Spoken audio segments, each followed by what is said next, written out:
Zodiac की सबसे चमकदार 9वीं राशि और धर्म त्रिकोण की अंतिम यानी कि धनु राशि। मित्रों, आज हम धनु राशि की ही बात करेंगे, जिनके स्वामी होते हैं गुरु यानी कि बृहस्पति ग्रह। यहाँ एक बात समझना जरूरी है कि धनु राशि, धनु लग्न और अंग्रेजी नाम है सजिटेरियस साइन, ये सभी एक ही बात है। आज हम यहाँ धनु लग्न की ही बात करेंगे। तो अगर आपके बर्थ चार्ट पे अगर 9 नंबर लिखा है फर्स्ट हाउस में, तो आप धनु लग्न के व्यक्ति हैं, यानी कि आपका एसेंडेंट धनु राशि है, धनु लग्न। ठीक है। तो धनु राशि एक द्विस्वभाव राशि है, जिसका वर्ण क्षत्रिय होता है, और ये एक क्रूर राशि होती है, जिसका तत्व अग्नि तत्व होता है। इस राशि में 3 नक्षत्र, मूल के 4 चरण, पूर्वाषाढ़ा के 4 चरण और उत्तराषाढ़ा नक्षत्र का प्रथम चरण आता है। यहाँ पर कोई भी ग्रह उच्च का या नीच का नहीं होता है। नमस्कार मित्रों, मैं सर्वेश केसरवानी आप सभी का अपने YouTube चैनल पर स्वागत करता हूँ। आज मैं आपको धनु लग्न के विषय में जानकारी देने आया हूँ। इससे पहले मैं दिल से आप सभी को धन्यवाद देता हूँ, क्योंकि आप सभी दर्शकों का, मित्रों का साथ मुझे बड़ी तादाद में मिल रहा है। बस आप सभी का प्रेम मुझे यूं ही मिलता रहे, ईश्वर से यही प्रार्थना करता हूं। तो चलिए शुरू करते हैं धनु राशि के व्यक्तियों की शारीरिक संरचना से। इनका शरीर सही अनुपात में तथा भरपूर विकसित होता है।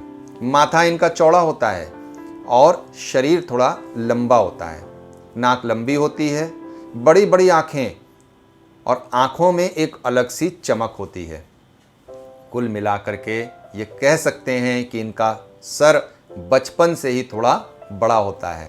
और रंग की बात करें तो प्रकृति के हिसाब से ही इनका रंग होता है, यानी कि अगर माँ बाप अमेरिका के होंगे या अमेरिका में रह रहे होंगे तो वहाँ पर वो सफ़ेद होंगे, और अगर जो है अफ्रीका में होंगे तो जाहिर सी बात है वहाँ काले होंगे।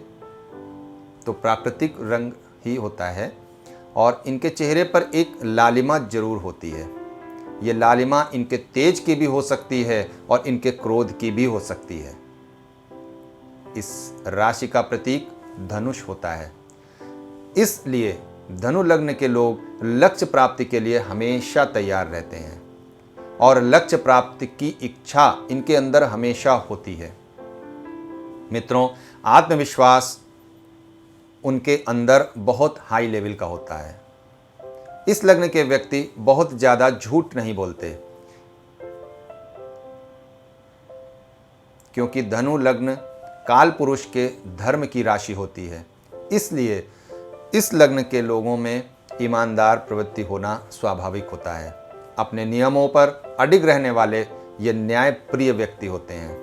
किसी के साथ अन्याय के प्रति विरोध अवश्य दर्ज करते हैं।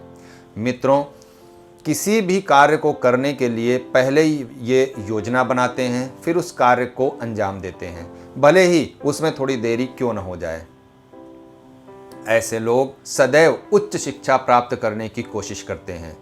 इन लोगों में किसी भी विषय को समझने की एक अच्छी शक्ति होती है। नए नए विचारों पर कार्य करना इनको अच्छा लगता है। इनके मित्र बहुत घनिष्ठ होते हैं और अधिक होते हैं, क्योंकि ये मित्रता बहुत जल्दी कर लेते हैं, और जिससे मित्रता करते हैं उससे मित्रता निभाते भी रहते हैं।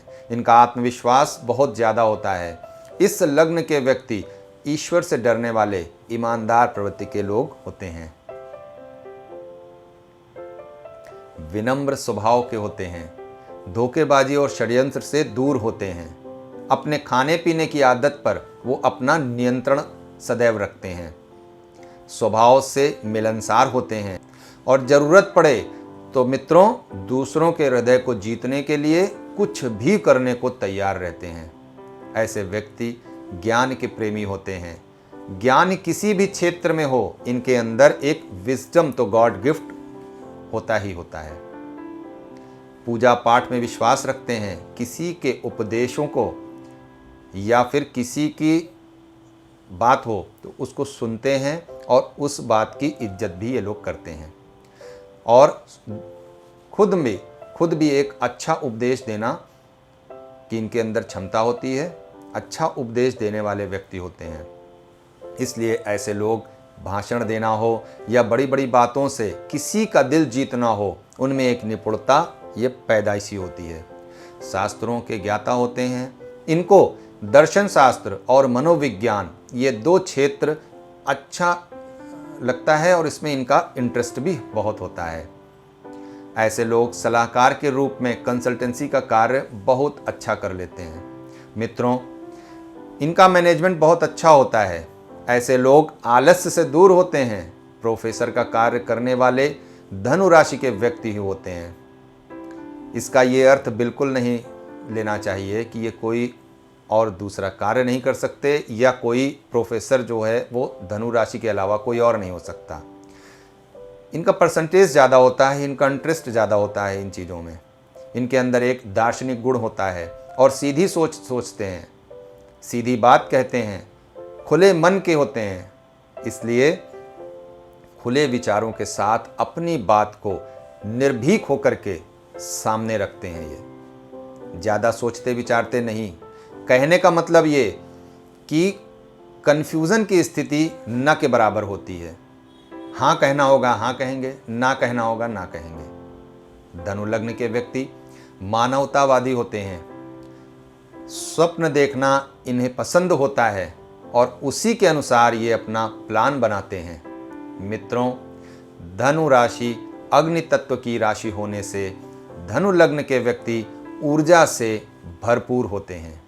इसलिए किसी भी कार्य को अपने जोश के साथ पूरा करने की ये कोशिश करते हैं और पूरा करते भी हैं। ऊर्जा अधिक होने की वजह से ऊर्जा का बैलेंस बनाना इनके लिए एक समस्या हो जाती है। इसलिए इनसे ज़बरदस्ती कोई भी कार्य करवाना बड़ा मुश्किल का कार्य हो जाता है। इसलिए ऐसे लोगों के बचपने से उनके माँ बाप परेशान बहुत रहते हैं, क्योंकि उनकी नज़र में तो बच्चा बहुत जिद्दी हो जाता है, लेकिन वास्तव में ऐसा है नहीं। ऐसे व्यक्तियों को किसी भी कार्य को करने के लिए किसी भी तरीके से बाध्य नहीं किया जा सकता। अगर बाध्य करते हैं तो फिर ऊर्जा का विस्फोट होना निश्चित ही हो जाता है। इसलिए मित्रों, ऐसे व्यक्तियों को सोचने समझने का समय अवश्य देना चाहिए। अपने रास्ते ये खुद बनाने की क्षमता रखते हैं, इसलिए इन्हें रास्ते बनाने का मौका अवश्य देना चाहिए। अपने प्लान के हिसाब से, अपनी स्वतंत्र धारणा के साथ एक नए तरीके से अपने कार्य को अंजाम दें। इसलिए इन्हें स्वतंत्र रूप से छोड़ना चाहिए। मित्रों, यदि लग्न पर अशुभ ग्रहों का प्रभाव हो या लग्न की स्थिति कमज़ोर हो जाए या खराब हो जाए, लग्नेश बिगड़ जाएं, तो ऐसी स्थिति में व्यक्ति का व्यवहार पूरी तरह से बदल जाता है। उस व्यक्ति की सोच और विचार करने की क्षमता और ऊर्जा में ज़बरदस्त बदलाव आ जाता है। ऐसे व्यक्ति सारे कार्य जल्दबाजी से करने लगते हैं, जिद्दी स्वभाव हो जाता है और किसी भी कार्य को करने के लिए प्लान बनाने में अपनी जल्दबाजी दिखाते हैं। धैर्य की कमी हो जाती है और बिना पूरे प्लानिंग के साथ किसी भी काम की शुरुआत कर देते हैं, जिसकी वजह से काम तो खराब होता ही होता है और उनकी चिंताओं को बढ़ाने का काम भी हो जाता है। मन अशांत होने लगता है, जिससे उनका क्रोध का स्तर बढ़ जाता है, क्योंकि अग्नि तत्व होता है और अग्नि बिगड़ी समस्या खड़ी हुई। और उनकी इसी धारणा के कारण समाज में, परिवार में समस्या उत्पन्न होने लगती है। ऐसी स्थिति में ये अपने आप को महान दिखाने की कोशिश करने लगते हैं। दूसरों को किसी भी विषय पर बिना मांगे ही सलाह देने की कोशिश करने लगते हैं, जिससे समाज में उनकी हंसी उड़ाई जाने लगती है। शेखीबाज कह करके पुकारे जाने लगते हैं, जिससे उनका हृदय कठोर हो जाता है। ऐसे व्यक्ति अपनी ईमानदारी तो नहीं निभा पाते, हाँ धोखेबाज अवश्य बन जाते हैं। चीट करके अपने कार्य को किसी भी हद तक करने की कोशिश करते हैं, क्योंकि प्लानिंग इनकी बहुत अच्छी नहीं होती है। बातों को बोलने पर अटकना, किसी भी बात को समझते नहीं हैं और रिएक्ट ऐसा करेंगे कि हाँ सब कुछ समझ गए, जिससे लोगों के बीच में जब उनका मजाक बनता है तो उनका हृदय कठोर और क्रोध से भर जाता है। मित्रों, धनु लग्न के व्यक्तियों को सदैव अपने लगन लॉर्ड को स्ट्रांग रखना चाहिए, क्योंकि शास्त्रानुसार किसी भी बर्थ चार्ट में गुरु ग्रह का खराब होना अच्छा नहीं होता है और धनु राशि के लगन लॉर्ड गुरु ही होते हैं। गुरु को ठीक करने का प्रयत्न सदैव करना चाहिए। यदि आपने गुरु ग्रह की वीडियो अभी तक नहीं देखी है तो ऊपर आई बटन पर क्लिक करके उसे जरूर देख लें। आपको गुरु ग्रह के उपाय भी उसमें मिल जाएंगे। मित्रों, मेरी कही गई सभी बातों का बर्थ चार्ट में गुरु ग्रह की स्थिति और उनकी पोजीशन पर ही आधारित है। जैसी उनकी पोजीशन होगी, स्थिति होगी और लगन पर पड़ने वाले जो ग्रह हों उनकी दृष्टि होगी, उसी के अनुसार उनका व्यक्तित्व में बदलाव संभव है। आशा करता हूँ कि आप सभी को मेरा यह कार्यक्रम पसंद आया होगा। अपने सुझाव हमें कमेंट बॉक्स में ज़रूर दें। धन्यवाद मित्रों।